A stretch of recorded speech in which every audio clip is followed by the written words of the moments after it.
আল্লাহ তাআলার দরবারে শুকরিয়া আদায় করছি, আল্লাহ আমাদেরকে সিরাতুন নবী সাল্লাল্লাহু আলাইহি ওয়াসাল্লাম এই মহাসম্মেলনে উপস্থিত হওয়ার তৌফিক দান করেছেন, বলি আলহামদুলিল্লাহ। আমি আপনাদের সামনে একটি আয়াতে কারিমা তেলাওয়াত করেছি সূরা আলী ইমরান থেকে। আয়াতের অনুবাদ হলো, তোমরা দুর্বল হও না, তোমরা চিন্তিত হও না, যদি তোমরা খাঁটি মুমিন হও তোমরাই বিজয়ী হবা।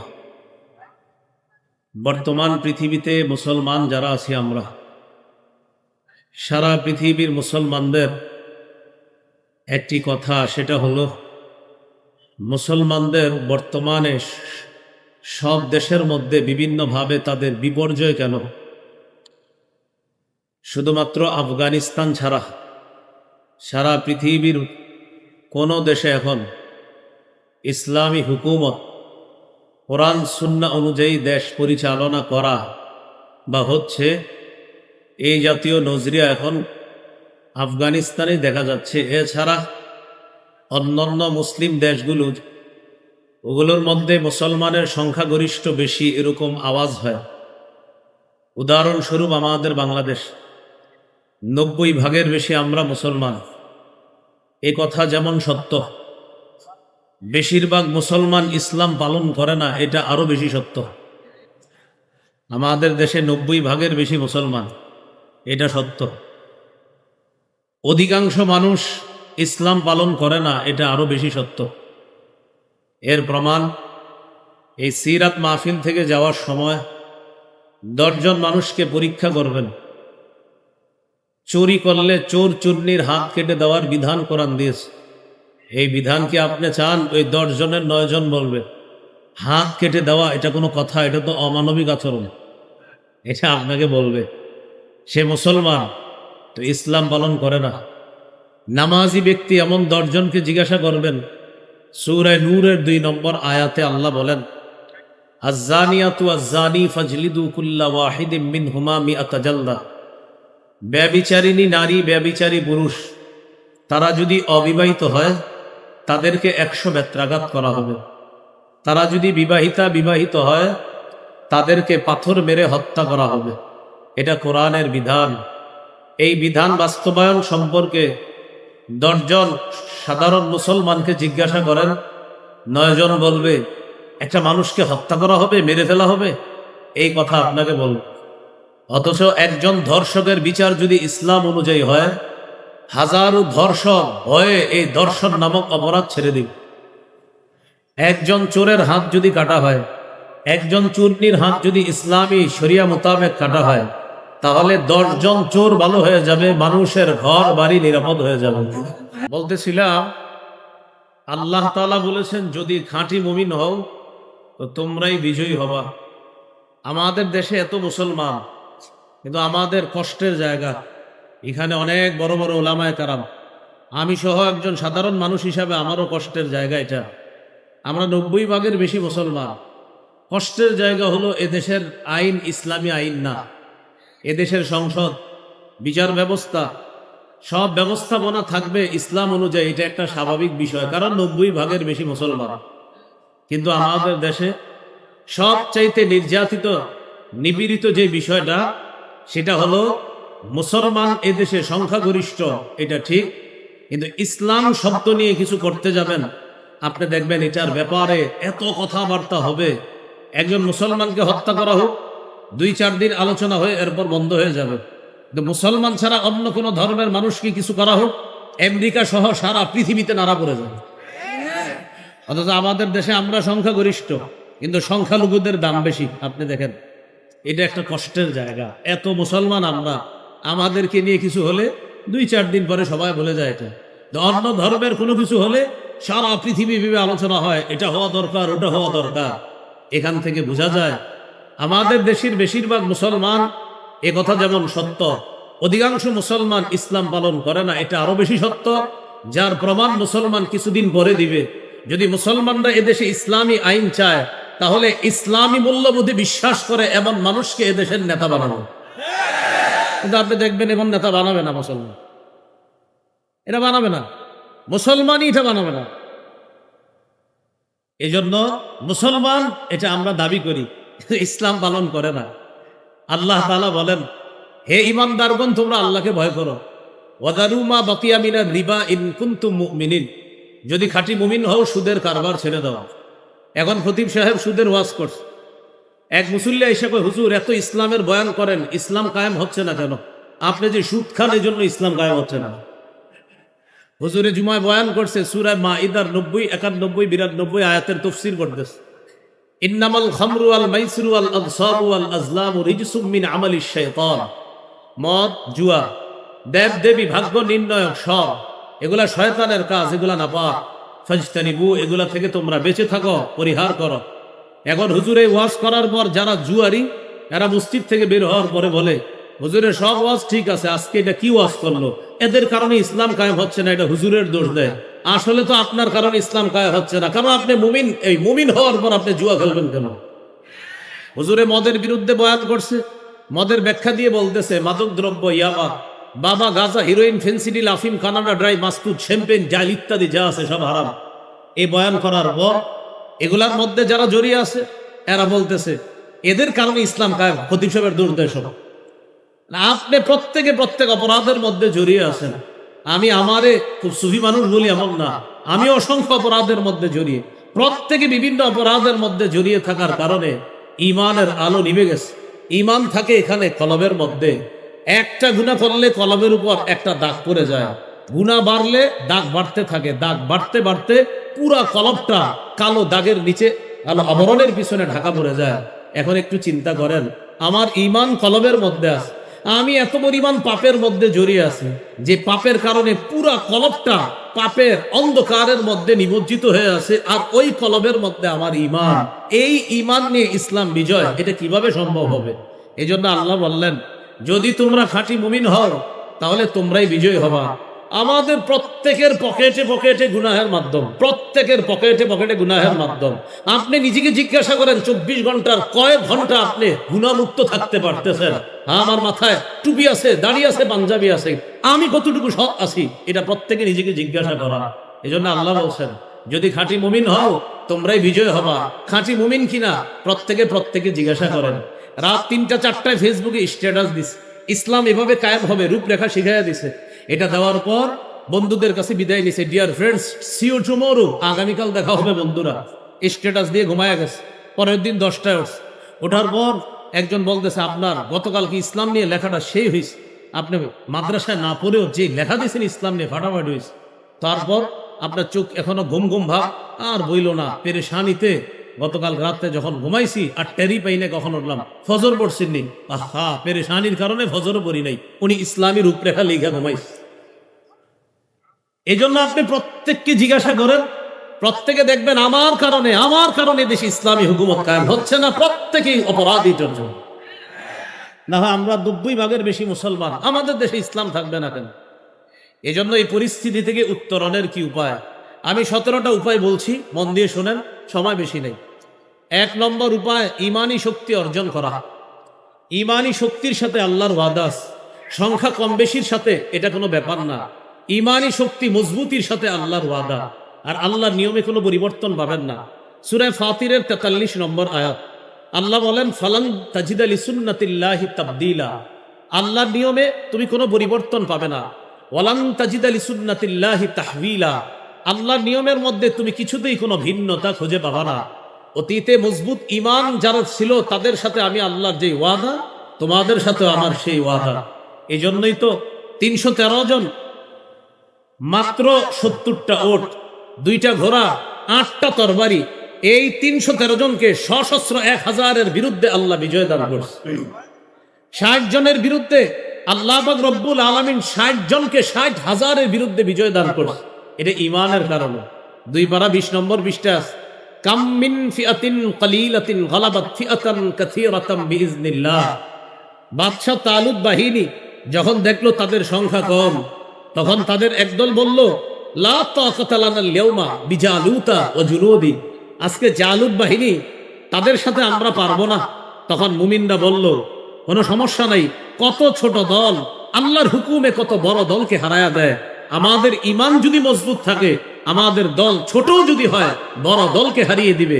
বাস্তবিক অর্থে আল্লাহ তাআলা ওই ছোট্ট তালুত বাহিনীকে জালেম বিশাল জালুত বাহিনীর বিরুদ্ধে আল্লাহ বিজয় দান করেছে। এখান থেকে বোঝা যায় ইমানি শক্তি, এটার সাথে আল্লাহর ওয়াদা। এখন ইমানি শক্তি কিভাবে অর্জন করব? আগে জানছি ইমান থাকে কলবের মধ্যে, এই কলবের মধ্যে থাকে ইমান। এখন কলবকে সাফ করতে হবে, গুনাহমুক্ত রাখতে হবে, তাহলে ইমানি শক্তি বাড়বে। শাইখুল ইসলাম ইবনে তাইমিয়া রহমতুল্লাহ আলাইহি বলেন, কলব মৌলিকভাবে তিন প্রকার। এক নম্বর আল কলবুস সালিম, সুস্থ অন্তর। দুই নম্বর আল কলবুল মরিদ, অসুস্থ অন্তর। তিন নম্বর আল কলবুল মাইয়িত, মৃত অন্তর। মৃত অন্তর কাফেরের অন্তর, অসুস্থ অন্তর মুনাফিকের অন্তর, সুস্থ অন্তর মুমিনের অন্তর। আর এই অন্তরের সাথে আল্লাহর ওয়াদা, ইয়াউমা লা ইয়ানফাউ মালু ওয়ালা বানুন ইল্লা মান আতাল্লাহা বিকলবিন সালিম। সেদিন সম্পদ, সন্তান কোনো কাজে আসবে না। যে ব্যক্তি সুস্থ কলব নিয়ে আল্লাহর কাছে যাবে, সেই কাজে আসবে ওই সুস্থ কলবওয়ালা মুমিনকে আল্লাহ জান্নাত দান করবে। এই জন্য কলবে সালিম অর্জন করা। তো কলবে সালিমের মধ্যে আপনার ইমান নিরাপদ, ইমান সেখানে পাওয়ার ওয়ালা হবে। যে কলবটা সালিম হবে, গুনাহমুক্ত হবে, ওই কলমের মধ্যে ইমানের আলো থাকবে বেশি। এক নাম্বার উপায় ইমানি শক্তি অর্জন করা। দুই নাম্বার উপায় ইসলামে পরিপূর্ণ রূপে প্রবেশ করা। সূরা বাকারা 208 নম্বর আয়াতে আল্লাহ বলেন, ইয়া আইয়ুহাল্লাযীনা আমানু দুখুলু ফিস সিলমি কাফা। প্রিয় মুসলমান ভাইয়েরা, প্রিয় মাদ্রাসার ছাত্র ভাইয়েরা, এই আয়াতের অনুবাদটার মধ্যেই শুধু সীমাবদ্ধ না থেকে আয়াতটি নিয়ে ভাবা দরকার। আল্লাহ বললেন, হে ঈমানদারগণ, তোমরা ইসলামে পরিপূর্ণ রূপে প্রবেশ করো। এটা অনুবাদ। আল্লাহ ডাকলেন কাদেরকে? দেখেন, হে ঈমানদারগণ, ইসলামে পরিপূর্ণ রূপে প্রবেশ করো। আমি বললাম লা ইলাহা ইল্লাল্লাহ, তা আমি ঈমানদার। আল্লাহ আমাকে ডেকে বলতেছে ইসলামে পরিপূর্ণ প্রবেশ করো। নামাজ, রোজা, হজ, যাকাত এগুলো পালন করা, পাশাপাশি ইসলামের যত বিধান আছে এই বিধান আত্মসমর্পণ করা। এই বিধানের সামনে ইসলাম, আল্লাহ পাক রব্বুল আলামিনের যত বিধান, এই বিধানের সামনে আত্মসমর্পণ করে সব বিধানগুলা মেনে নেওয়া, এটার নাম হলো ইসলাম। আল্লাহ মুমিনদেরকে বলছে তোমরা ইসলামে পরিপূর্ণ প্রবেশ করো। চা দোকানের সামনে একজনের দাওয়াত দিতে যান নামাজের, আপনারে উল্টা বুঝ দিয়ে দিবে, আমি নামাজ না পড়লো ইমান খাটিয়াস, আপনারা বলবে। আল্লাহ তো এই জন্য বলছে ইমানদার, ইসলামে পরিপূর্ণ রূপে তুমি প্রবেশ করো। এটা 2 নম্বর করণীয়। 3 নম্বর করণীয়, দ্বীনের সঠিক জ্ঞান অর্জন করে সেই অনুযায়ী আমল করা।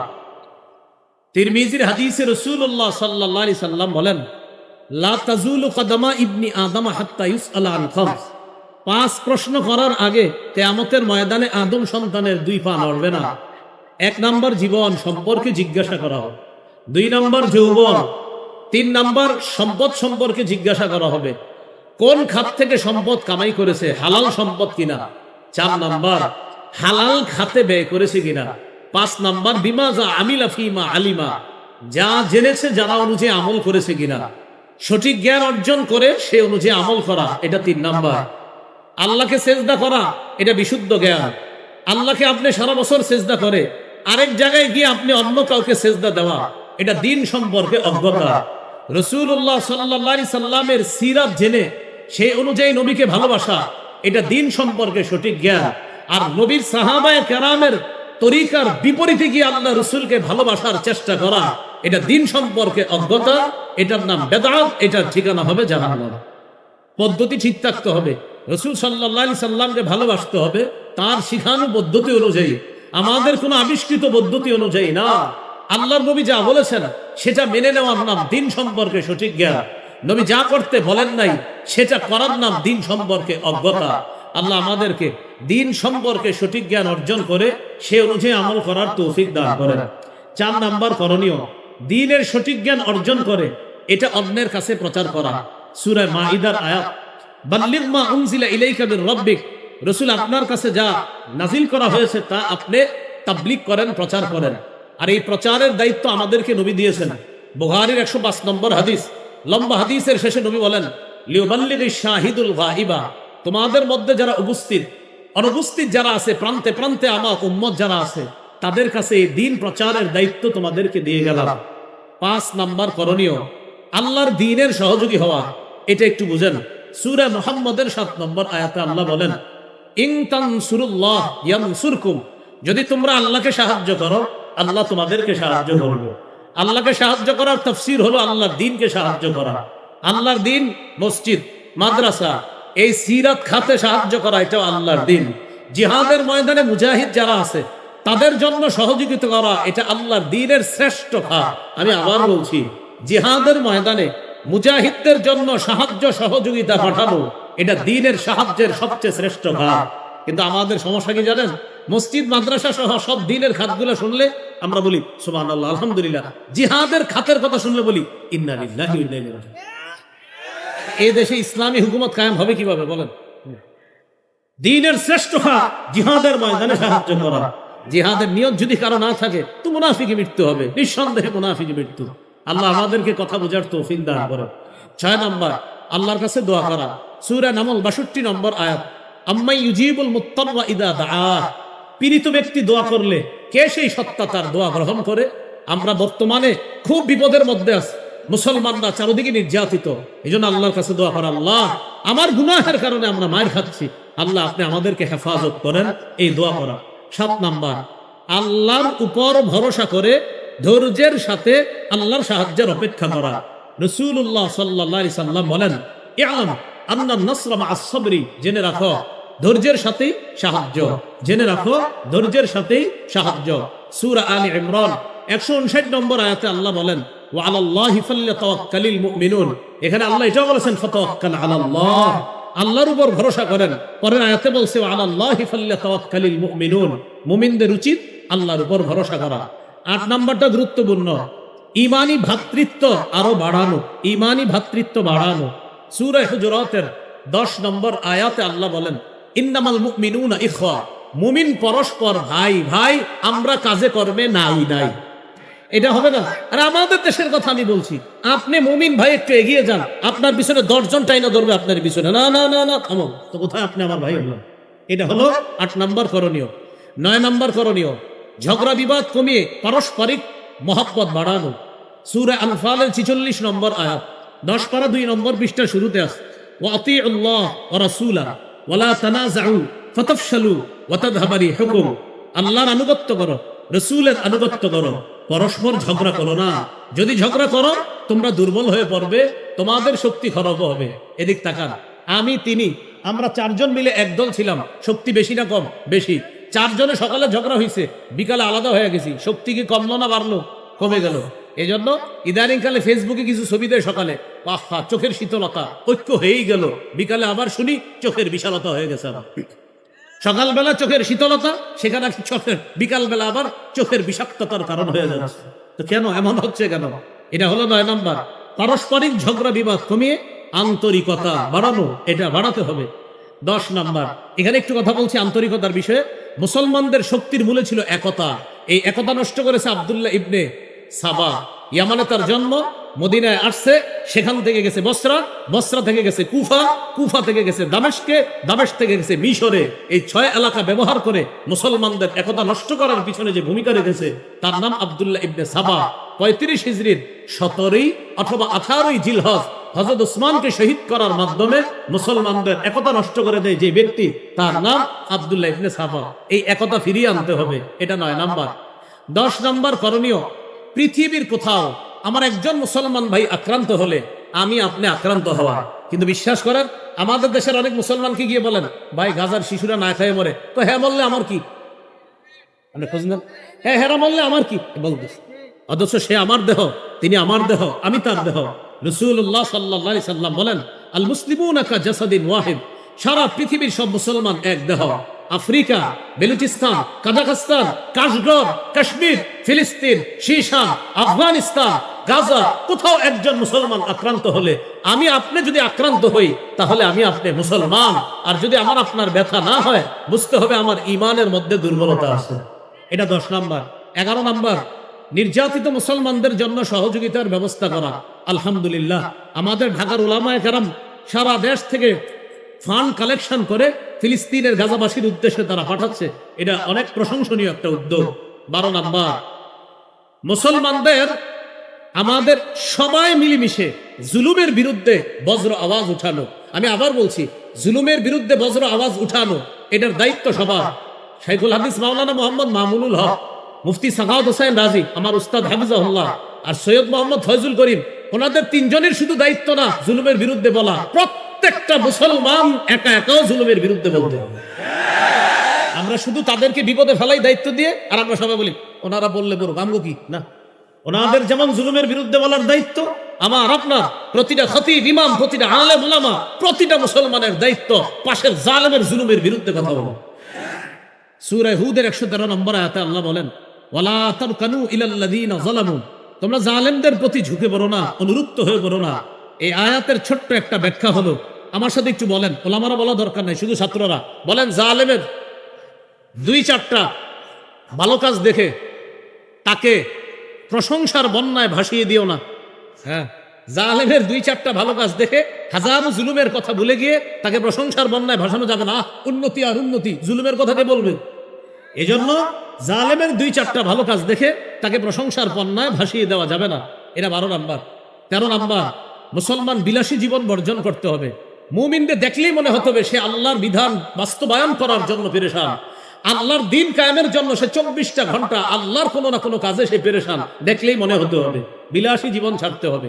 তিরমিজির হাদিস, 2320 নম্বর হাদিস, লাউ কানাতিদ দুনিয়া তা'দিলু ইনদাল্লাহি জানাহা বাউদা মা সাকা মিনহা কাফিরান ওয়া ফি রিওয়ায়া মা সাকা কাফিরান মিনহা শারবাতা মা। এই পৃথিবীর মূল্য আল্লাহর কাছে যদি একটা মাছির ডানা পরিমাণ হতো, কোন কাফেরকে আল্লাহ এক ঢোক পানি পান করতে দিতেন না। 14 নাম্বার, এটা একটু আমার সাথে বলেন, বলেন অধিকার আদায়ের লড়াই অব্যাহত রাখা। বলেন মুসলমানদের অধিকার আদায়ের লড়াইয়ের নাম জিহাদ। আবার বলেন অধিকার আদায়ের লড়াইয়ের নাম কি? আর জিহাদ। এটা 14 নাম্বার। 13 বিলাসী জীবন বর্জন করা। 14 অধিকার আদায়ের লড়াই অব্যাহত রাখা। প্রত্যেকে নিয়ত করবেন, এদেশের বিজ্ঞ মুফতি সাহেবরা কখনো জিহাদের ফতোয়া যদি দেয় তো ইনশাআল্লাহ আমি রাজি আছি জিহাদের জন্য। এই নিয়ত থাকতে হবে প্রত্যেকে। হ্যাঁ, শর্ত আছে, এদেশের বিজ্ঞ মুফতি সাহেবরা ফতোয়া দিতে হবে। আপনি একা একা কালকে গিয়ে আবার কিন্তু করলে হবে না, বিজ্ঞ মুফতি সাহেবদের ফতোয়া লাগবে। 14 নাম্বার। 15 নাম্বার, একজন আদর্শ যোগ্য শাসক নির্বাচন করা।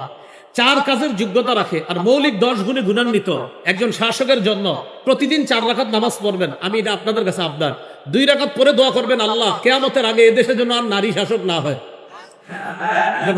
দ্বিতীয় 2 রাকাত পরে দোয়া করবেন, আল্লাহ 4 কাজের যোগ্যতা রাখে আর 10 গুণে গুণান্বিত একজন আদর্শ শাসক আমাদের দেশে আপনি ব্যবস্থা করে দেন। এই 2টা দোয়া করা, এটা হলো 15 নাম্বার। 16 নাম্বার, শুরা ব্যবস্থার গুরুত্ব মসজিদ ভিত্তিক বাড়াতে হবে। শুরা ভিত্তিক আপনার সমাজ ব্যবস্থার কি উপকারিতা, এটা মসজিদ ভিত্তিক আলোচনা করতে হবে। আমাদের নবীর মদিনার রাষ্ট্র গঠন যে করেছেন, এই রাষ্ট্র গঠনের অন্যতম একটা হলো শুরা ব্যবস্থা।